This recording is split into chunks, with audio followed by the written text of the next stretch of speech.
오늘 주신 말씀을 가지고 재판 공의만을 따르라 라는 제목으로 여러분과 말씀 나누겠습니다. 요즘 미국과 이란 간의 전쟁으로 국제사회가 참 많은 영향을 받고 있습니다. 우리나라도 참 많은 큰 피해를 받고 있는 것 같다라는 생각을 해봅니다. 이 전쟁의 시작은 지난 2월 28일 날 미국과 이스라엘이 이란을 공습하면서 시작이 되었습니다. 그때 그 공습으로 인해서 이란 최고의 지도자라고 하는 알리 하메네이를 비롯해서 여러 사람들이 이제 죽게 되었죠. 그래서 지금 이제 이란은 이 알리 하메네이를 대신해서 그의 둘째 아들인 모지타바 하메네이가 이제 최고 지도자가 되어 있다라고 합니다. 최고 지도자 이러니까 우리나라의 대통령인가 보다라고 생각하시겠지만 사실 이란은 대통령이 있긴 있는데요. 대통령이 최고 지도자가 아니고 종교 최고 지도자라고 하는, 그래서 거기서는 이 하메네이가 북한과 거의 다름이 없었다라고 한답니다. 그래서 독재 정권을 이루고 있었던 거죠.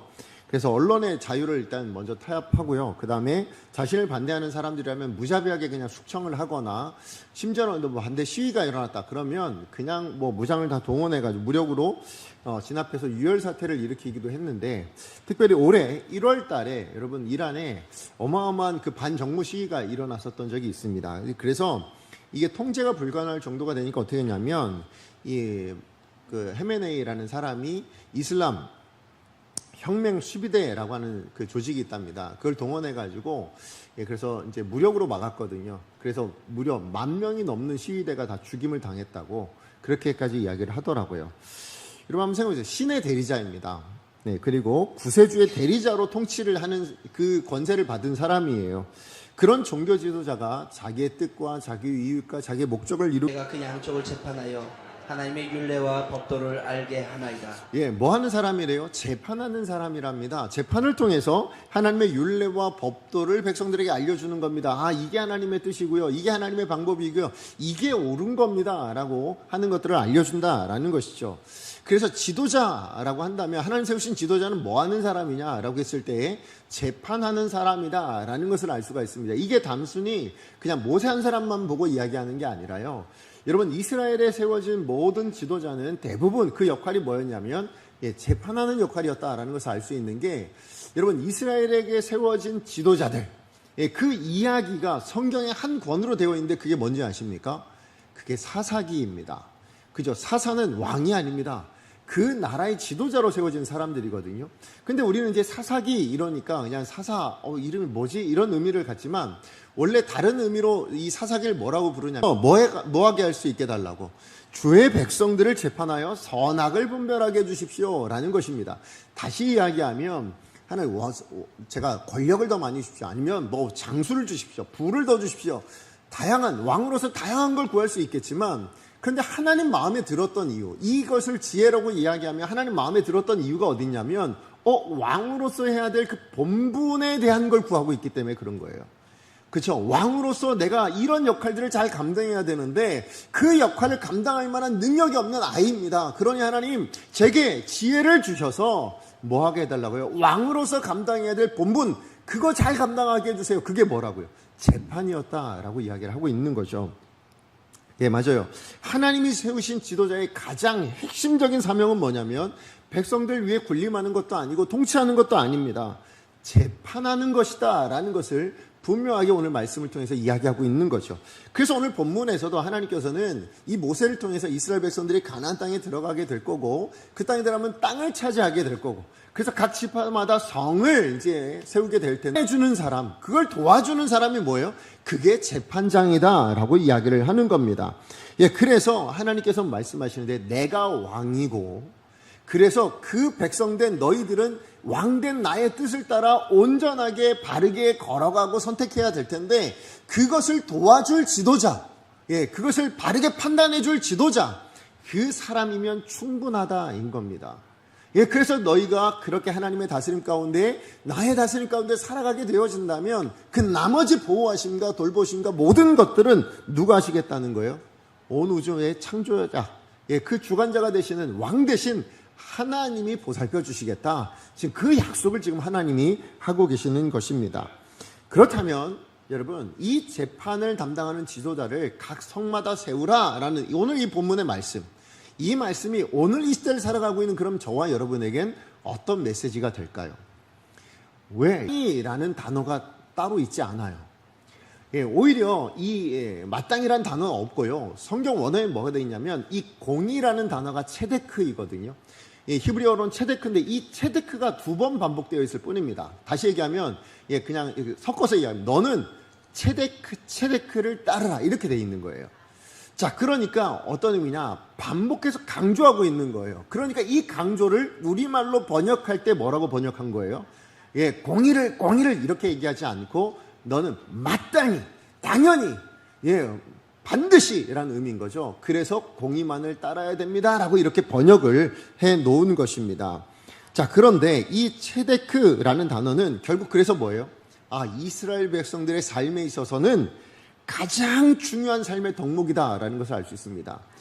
우리가 이 땅을 살아갈 때 이런 것도 추구하고 저런 것도 추구해야 되겠지만 가장 우리가 살아가면서 따라가야 될 것은 우리는 이 자리에 예배를 드릴 수 있는 존재가 아무도 없게 되어집니다. 자, 그렇다면 하나님의 공의는 어떻게 드러내셨는가? 단순히 그냥 너는 죄를 졌다 안 졌다 이런 것들로 판단하지 않으셨다라는 거예요. 하나님의 공의는 어떻게 나타났냐? 이 하나님의 공의인 체데크는 우리의 죄를 심판하시는 건 맞아요. 심판하십니다. 사형 선고를 내리시는 것도 맞아요. 그런데 그걸로 끝내지 않으시고 그로 말미암아 뭐 하시는 거냐면 다시 살리시는 게 하나님의 공의로 나타난 겁니다. 그래서 우리가 이 자리에 있는 거예요. 무슨 얘기입니까? 우리를 죄에 대해서는 사형 선고를 선언하셨어요. 그런데 그 선고된 걸 누구에게? 예수 그리스도에게 쏟아내심으로 말미암아 단순히 우리를 벌하는 것으로 끝나는 것이 아니라 우리를 죽이는 것으로 끝내는 것이 아니라 살리시고자 함으로 공의를 드러내셨다는 거예요. 다른 말로 이야기하면 우리를 옳은 대로 돌아오게 만드는 것, 옳은 자리로 회복시키는 것, 그게 바로 하나님의 공의를 드러내신 방법이었다라는 것이죠. 우리는 그 놀라운 하나님의 공의로우심 때문에 뭐예요?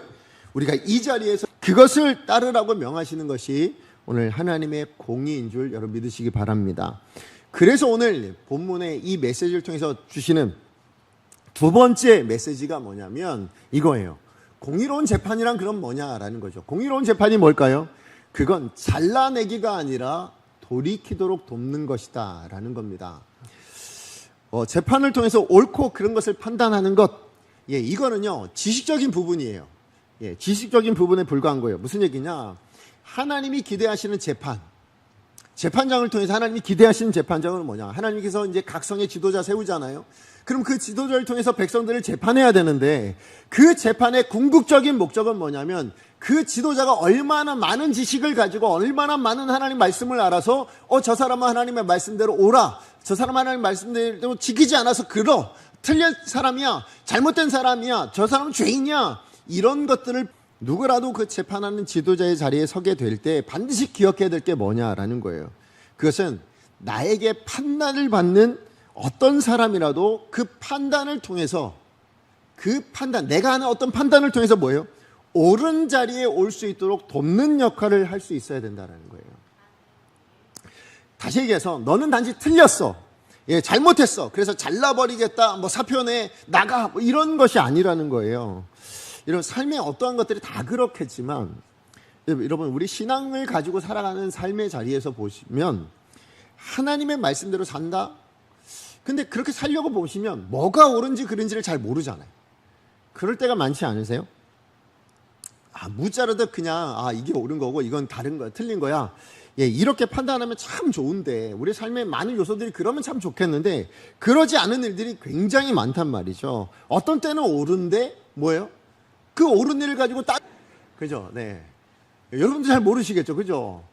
사도 바울은 그럼 뭐라고 이야기했는가라고 했을 때 사실 사도 바울은 우상의 제물 먹어도 된다, 안 먹어도 된다, 먹으면 죄야, 안 먹으면 선한 거야, 이런 식으로 판단하지 않습니다. 우선은 사도 바울은 뭐라고 이야기를 했냐면, 이 우상 제물 문제와 관련해서 가장 먼저 이야기한 건 뭐였냐면 우상은 존재하지 않는다예요.